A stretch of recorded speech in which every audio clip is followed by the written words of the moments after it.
Hey guys, lepedaler back with another video. Today I'll be comparing Giant's TCR Advanced Pro 1 disc road bike to Cannondale's SuperSix Evo carbon disc road bike as well. Both these bikes are in the Ultegra models, so without further ado, let's get right into this video. If this is the first time that you're landing on my channel, I'd highly suggest you like this video and subscribe to the channel.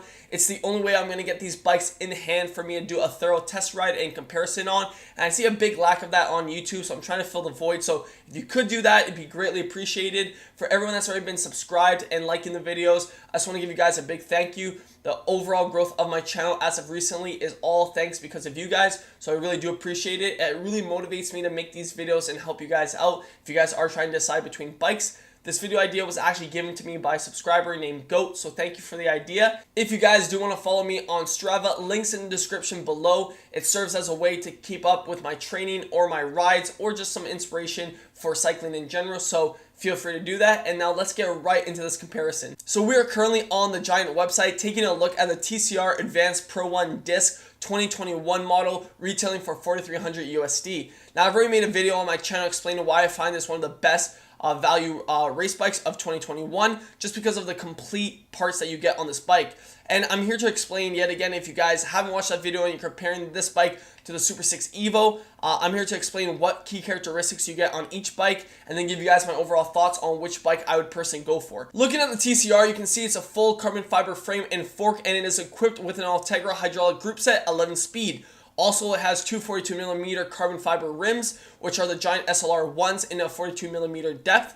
And it has something that's the best feature on this bike is it has a dual-sided Giant Power Pro power meter, which is something that you don't see on a lot of bikes. Now, if we take a look at the specs, you can see it has an 1130 on the rear cassette, so that's nice to see. And the crankset, which has the power meter, is a semi-compact 5236. Now I have this power meter. I'm actually going to be equipping it on my Giant TCR, so if you guys do want to see that review in the not so distant future, you know what to do. Other than that, the rims are tubeless ready, which are the Giant Gavia Course 1 tubeless tires that come equipped on it, and those are 28mm. So one thing too I want to note is that we'll see this on the SuperSix Evo, but with the new Giant 2021 models, they increase the tire clearance up to 33mm, so it's really nice to see that you can squeeze a bigger tire. You're going to be a lot more comfortable. But other than that, for $4,300, I find this bike to be really good value. So I personally find that the old Giant TCRs, the 2021 models, even 2019 models, could still compete with the SuperSix Evo that we're going to be taking a look at. But where they were lacking was the aerodynamic department in terms of new design. So the 2020 model, they redesigned the frame in terms of having more aerodynamic flares. They changed the tubing so it's more aerodynamic, and it just looks like a better overall aero all-around bike, which is something we're seeing across all brands. You see this in Specialized with their tarmac, so it's really nice to see that Giant finally stepped up their game. And at this price point, you're basically checking off everything I would expect in a base race bike in terms of having carbon rims, carbon frame, carbon fork, Ultegra, hydraulic, and basically the best point is that you get a dual-side power meter for $4,300 USD. Now, will we see that in the SuperSix Evo? Let's find out. Now, taking a look at the SuperSix Evo carbon and disc Ultegra, we'll do a quick comparison in terms of frame geometry with the TCR. Now, one thing that stands predominantly on the SuperSix Evo that you can see is that the seat stays are dropped lower for compliance, where on the TCR, I watched their press release. They didn't find it was needed based on the overall geometry that they have going on, that they needed to drop the seat stays that dramatically. Now, both these bikes ride very nicely, but the whole point of this video is to see the biggest comparisons in terms of value that you get, and then I'll share my thoughts with you guys. Now, I've already made a video on my channel talking about the SuperSix Evo, and the one thing I didn't like about the model was, I know this is more of aesthetic, but I didn't like where they put the Cannondale logo. I find it's too small, and I don't like the gradient change going on here. Now, people commented, well, I like it, it's very minimalistic, aren't you minimalistic? And that is true, guys, but I find when you do buy a bike, you should somewhat support the brand. It's kind of like cars. I just find cars would be very strange if the logos were like tiny. So I would have liked to see the Cannondale logo slapped across it like you do see in the Pro models of the bike. But it is what it is. That's why I like the Giant one. It's just clean. If they would have had this in white, I would have liked it across.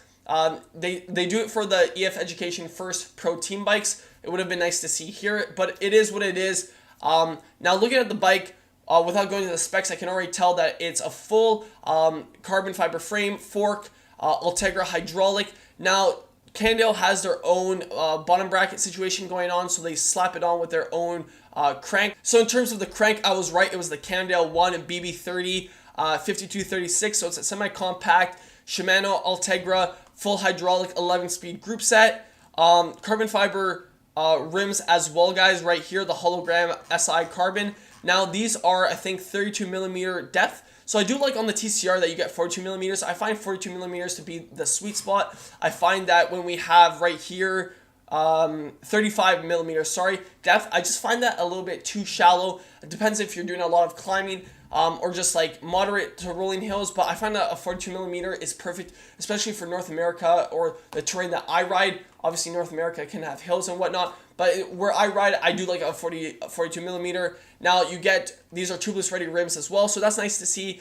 So basically this one's retailing for 4,200 USD. And guys, I don't want to sound biased in these videos. Yes, I do ride myself a TCR, but at the end of the day, I'm very thorough and methodical in terms of when I do these comparisons, and I'll give you guys my overall thoughts. So we're looking at the bike. It basically has very similar stuff that you would expect in an all-around bike, and that's what I like to accentuate with the TCR, is that with the redesign, they started to incorporate some aerodynamic flares in terms of changing the tubing shape. It was needed because a lot of companies are realizing people don't want a dedicated all-around bike that's like just for climbing and all around, and they don't want a dedicated aero bike. They want a nice blend of the both, because I find that that's the majority of the type of riding that everyone is doing is a blend of both. And the SuperSix Evo was the first like big company to do a redesign like that I remember, where they took a lot of the flares from the System 6 and added it to the SuperSix Evo. So I find it's a very nice aesthetically looking bike. One thing I don't like that's going on here is the headset situation. I just find how they put it right from the top is just not nice for integration, where I find that the TCR is a lot cleaner in terms of the cable routing, but that's just a personal preference. Other than that, in terms of handling and how both bikes handle, both bikes are going to shred.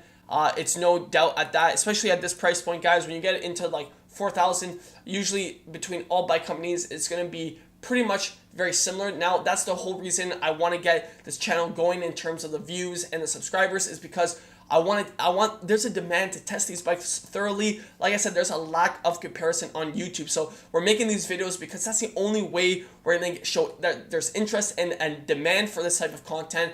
And then once the bikes, I get them in hand and do a thorough test, I can be a little bit more, very detailed in terms of what I like about specific stuff. I want to plan on having like a full test timeline in terms of like, we start off with cornering, then sprints. Like I have a plan in terms of how I do proper testing in terms of comparing both the ride quality. But as of right now, guys, just in general, it's very hard to tell because, like I said, each model year to year, I have not yet ridden the TCR 2021. So it's very, not hard, but I have enough base knowledge of riding these bikes in the past and owning one right now myself from 2020 that I can give you guys a good informed direction. But the whole goal of this channel is to get these bikes in hand, because there is a lack of that on YouTube. And I say this all the time. I'm just going to go on a little rant. So currently I'm riding around 500 to 600 kilometers on a weekly basis. So for me to get these videos going in terms of comparisons and proper test rides, it's not going to be hard. And I just want to help as many people as I can make a good informed purchase.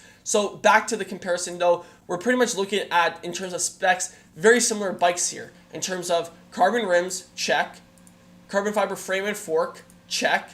Full hydraulic 11-speed Shimano, check, unless you're not, well, this one has an Ultegra crank on the TCR, where on the SuperSix Evo, because of the bottom bracket differences, you do have Cannondale's crank. So basically everything the same. Now, what is the difference? For the difference between $100, the TCR Advanced Pro 1 disc comes with a dual-sided power meter. Now, I find that value to be crazy. So for an extra $100, this is the point of the video. If you guys are not listening, listen up. For an extra $100, you're getting a dual-sided power meter. Now, there will be people in the comments that say, the Giant Pro is not that accurate. Guys, I'm going to be doing a test. I have the power meter myself, so I'll give you guys an accurate, in-depth look of that as soon as I put it on my bike. I'm waiting until I switch over my chain. So as soon as I change over my chain, I'll put the new crank on and give you guys a thorough test. But from what I can conclude in reading other people's experiences and doing some research, is that the Power Pro is a very accurate power meter, especially that it's coming stock on the bike. Even if it's 10, 15 watts off, guys, at the end of the day, if you're using this as your base power training, it's personal to you. So 300 watts, if you always train and 300 watts is reading 300 watts, but it might be 310, at the end of the day, you'll figure it out in terms of overall riding. And that's not to say that every power meter is super accurate. I'm so excited to test it because I want to put that myth to rest to see how accurate it really is.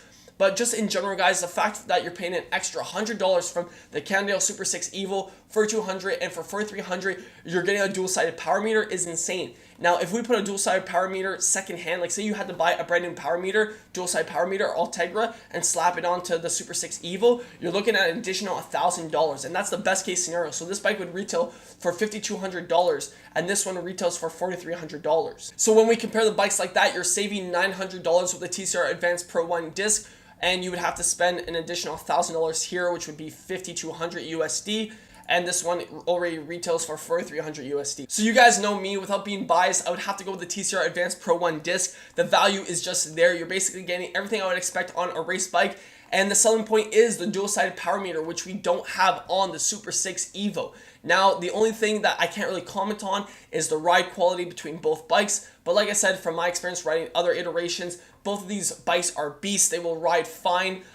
That's why the channel getting supported and growing is so important, because imagine this video and then going in depth with the next video, actually getting these on road and testing them. I know you guys want to see that content and I want to make it. So make that a reality by liking the video, subscribing.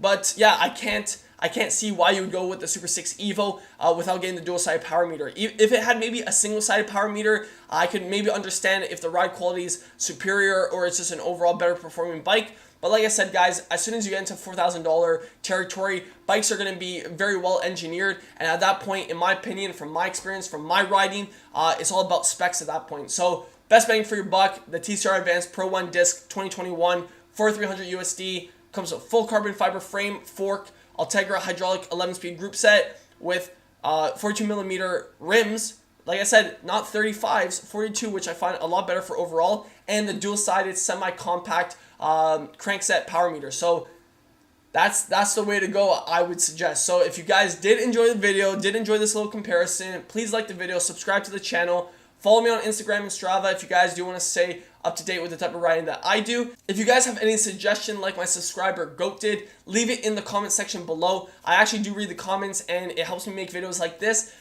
Obviously, if you guys have an interest, I will reciprocate and make the video if I find it worthwhile. So thank you, Goat, for giving me this suggestion. And until the next one, keep pedaling.